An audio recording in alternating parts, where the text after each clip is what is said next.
Hello guys, today we are going to learn about how to create research style sheet, headers and insert image in HTML। एक attractive और बहुत अच्छी website बनाने के लिए इन तीनों चीज़ों के बारे में पता होना बहुत लाजमी है। चलें स्टार्ट करते हैं हम कैसे इन तीनों चीज़ों को HTML पर अप्लाई करते हैं। जैसे कि देख रहे हैं हमारे पास ये तमाम कोडिंग HTML फॉर्म पर है और div एक टाइप का कंटेनर जिसमें हम बंच ऑफ कोडिंग को एक टाइम पर स्टोर कर सकते हैं और इसको टाइम पर एग्जीक्यूट कर सकते हैं। हमारे पास हेडर है।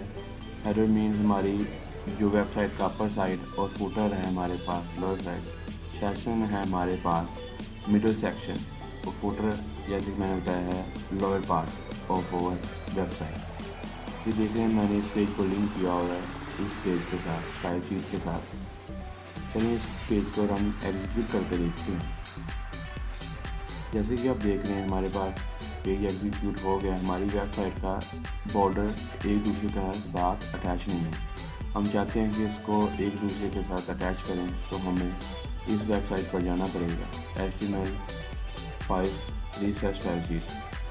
उसके बाद हम इस कोड को जो यहाँ पे दिया हुआ है इसको कॉपी करेंगे फर्स्ट एंड से लास्ट एंड तक। इसको यहाँ से कॉपी करने के बाद हम इसको सिंपली हमारी स्टाइल शीट पर पेस्ट कर देंगे अपर पार्ट। जैसे कि यहाँ से मैं पेस्ट कर रहा हूँ।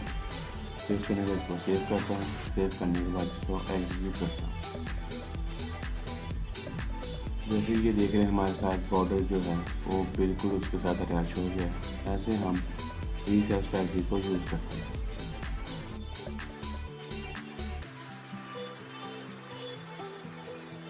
जैसे कि ये पिक्चर है हमारे पास, इसको मैं यूज़ करूँगा एज अ लोगो मेरी वेबसाइट के लिए। आप इसको यहाँ पर इसकी प्रॉपर्टी में जाके चेक कर सकते हैं किस फॉर्मेट में आपके पास सेव है, PNG पर है या JPG पर। इसको पेस्ट करने के लिए हमें अपने यहाँ पर इमेज टैग इस्तेमाल करना पड़ेगा। स्क्रीन मीन हमारे पास उस इमेज का किस नेम से सेव है और किस फॉर्मेट में सेव है। आल्टर मीन अगर हमारी फॉर एग्जांपल हमारी पिक्चर शो नहीं हो रही तो वहाँ पर सॉफ्ट टैग लोगो जो टेक्स्ट है वो शो होगा। मैं इसको यहाँ पर सेव करता हूँ।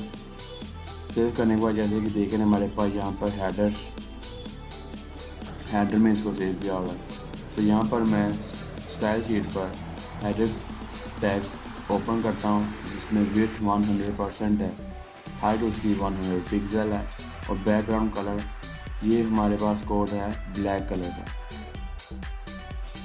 और जैसे कि आप देख रहे हैं हमारे पास हेडर टैग है। हेडर के बाद उसके बाद हमारे पास है इमेज, यानी कि फर्स्ट है हमारे पास हेडर। हेडर के अंदर क्या है, कौन सा टैग है, वो है हमारे पास इमेज का। चलिए इसको सेव करते हैं। सेव करने के बाद इसको एग्जीक्यूट करके देखते हैं। जैसे कि ये देख रहे हैं हमारे पास बैक साइड पर एक बार है जो कि हमने पीछे देखा है और यहाँ पर हमारी एक इमेज बन चुकी है, यानी कि हमने यहाँ पर इमेज को एग्जैक्ट एंटर कर दिया है। अब मैं चाहता हूँ कि ये इमेज का हेडर टॉप मार्जिन पे ना आए। इसको यहाँ से सेव करूँगा। सेव करने के बाद इसको दोबारा एग्जीक्यूट करता हूँ। जैसा कि आप देख रहे हैं हमारे पास ये इमेज जो है वो टॉप पर चलेगी। अगर हम इसको लेफ़्ट राइट करना चाहते हैं वैसे मार्जिन टॉप 5 पिक्सल है, इसको हम यहाँ से बढ़ाकर 10 पिक्सल करके देखते हैं कैसा व्यू शो होता है। इसको सेव करते हैं। जैसे कि ये देख रहे हैं हमारे पास एक पिक्चर है जो थोड़ी सी नीचे चली गई है।